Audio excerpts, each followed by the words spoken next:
let's say we have a spring and it's compressed some distance x.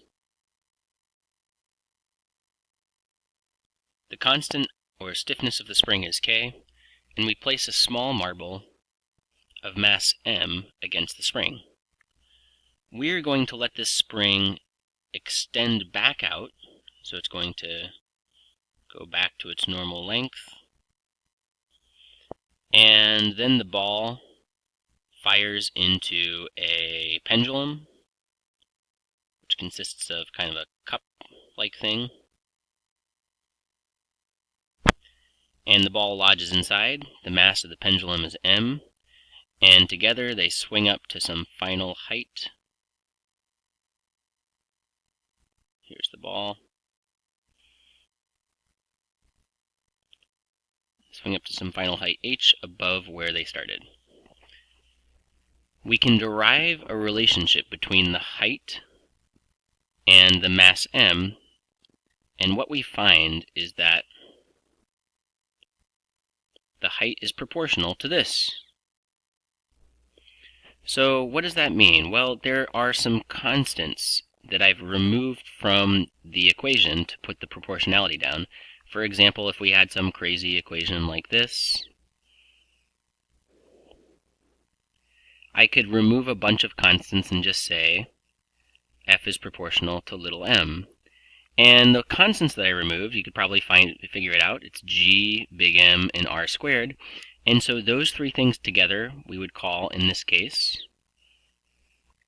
the constants we took out would be the proportionality constant.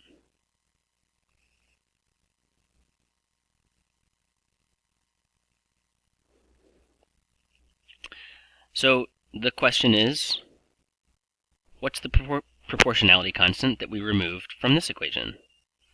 And, how do we get to that equation in the first place?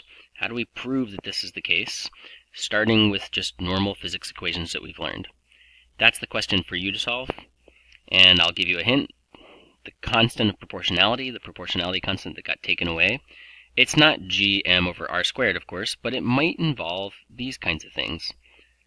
So good luck trying to figure it out.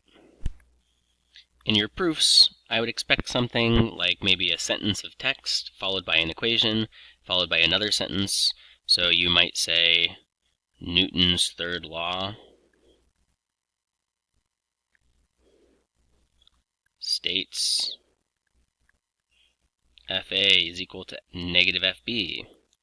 And then you might say the objects collide for the same time.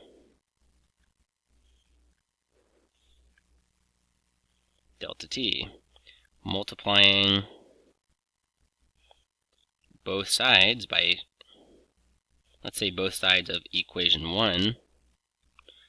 Here's equation 1 by delta T gives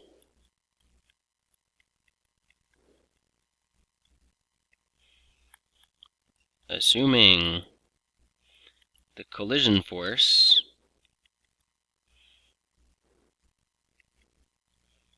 So this is the sort of approach I'm looking for when you do your proof. A line of text, an equation, you can number them if you want, another bit of text, a little bit of text, an equation. You don't need a lot in your text. This description doesn't have to be, very much, but just something to explain what you're doing.